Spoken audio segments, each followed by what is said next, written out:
But you've seen these videos, I'm sure, online of these golf fights. These golf fights Yes. are happening all the time now. Golf fights. Well, because the guys get hammered, they get Right. drunk, and then some guy's not playing fast enough To or my whatever. point about not a sport, if you can get drunk while you're doing it, probably. okay, can you see that with the bobsledding that's going on now? I mean, actually with that one you can. You might as well, I could be better drunk. Yeah. I mean, you're just lying in this thing while you risk your life going. It even looks like the guy in the back is just taking a cat nap almost, you know, Yeah. other than the rattling. Yeah.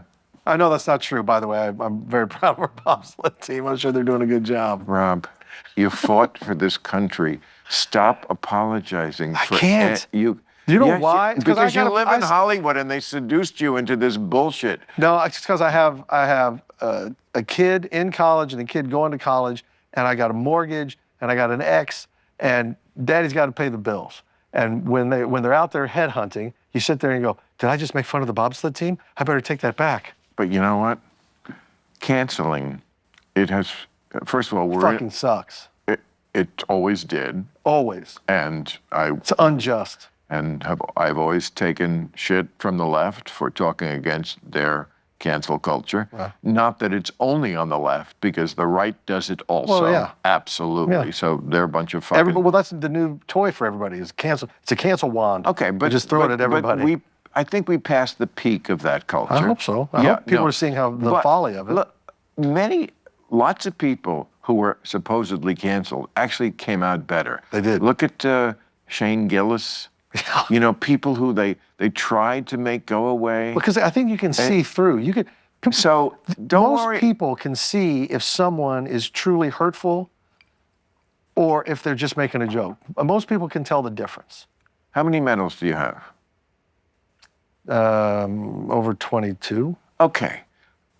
This is just my advice. I don't know you. I never met you before this. I always loved your work. Everything you're in, you make better. Thanks, You're man. like one of those comedy character actors. When you show up, it's like, okay, at least this will be funny. That's very nice of you to say, It's so man. true. You're very It's kind. so true. Thank you. But like, I think you'd be better off, even with the mortgage and the ex and all that, to be like, just take the opposite tack. Like, I fought for this country. I have 22 medals. Shut the fuck up about whatever my opinion is about bobsledding. Well, I agree with that 100%. I earned it. Yeah, I'll say whatever I want to say. I earned it. Unlike you fucking senders. I feel emboldened to talk about bobsledding now.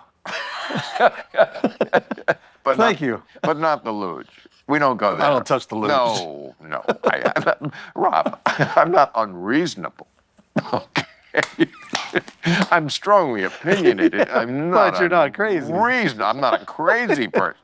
Of course we don't go near the luge. Luge, whatever it is.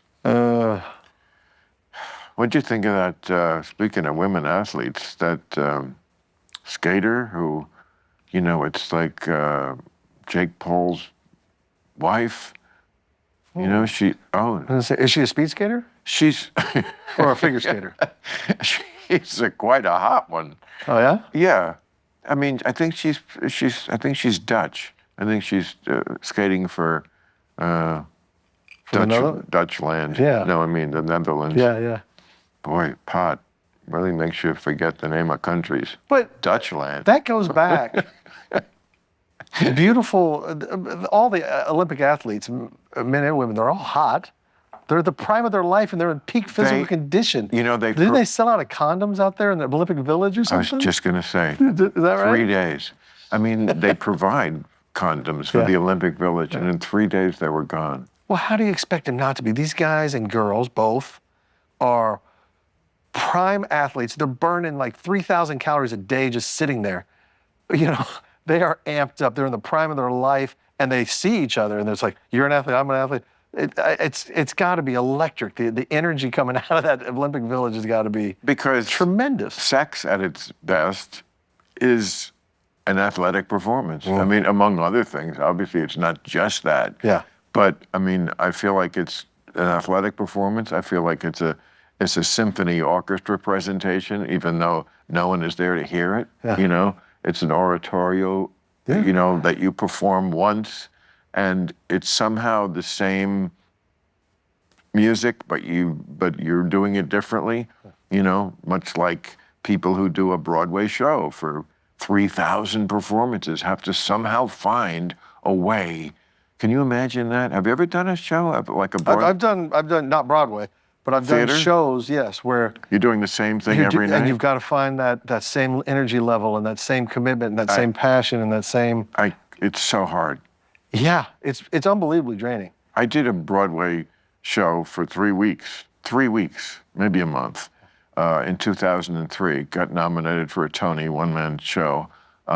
Thank you so much. Lost that one like all the other ones. But it was my own material, and I couldn't stand doing it. Like when I did the road for I remember this one. Yeah, it was called. I was living in New York at the time. Yes. When you ride alone, you ride with bin Laden. It was all about the war on terror. We had just been attacked after 9/11. And no, it was quite well received. Fantastic. Thank you. It was quite well received. But first of all, I had to do, you know, Broadway is brutal. You get one day off Monday. Yeah. You have to do 2 shows on Saturday and Sunday, a matinee and then the show at night. 2 days in a row. The matinee on Saturday was 1 p.m. I'm not up at 1 p.m. I had to like get out of bed and immediately start drinking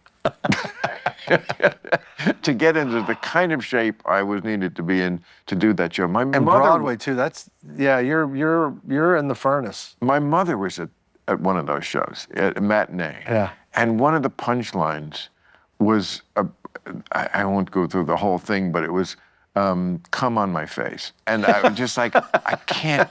My mother is in the audience, and I have to do the punchline that it was about people talked about mutual fantasies. There's no fantasy where a guy runs across a meadow to a woman with open arms and then comes on her face. You know, that was the joke, okay? And, you know, it just 1 p.m., me, my mother there, Yeah. It was just brutal. Not brutal like war. I did a show one time. I was out doing my shows, and Dave Attell said, "Hey, I'm playing the Midland in Kansas City." Such a funny He guy. goes, "Will you open?" And I was like, "Yes, my God, yeah. It's my hometown or whatever." So I called my folks, and they're the sweetest Midwesterners you've ever met in your life. Not what I've heard. And I said, "Hey, I'm going to be coming I'm going to open for this guy. And, you know, if you want to come to the show, please do, but just understand that I cuss a lot, and I'm kind of prepping the field for them so they're not caught off guard." And then my dad says, "Hey, we're all here." I said, "Well, who's all?" He goes, "Well, Mom invited the Sunday school class." And that's a legit thing that happened.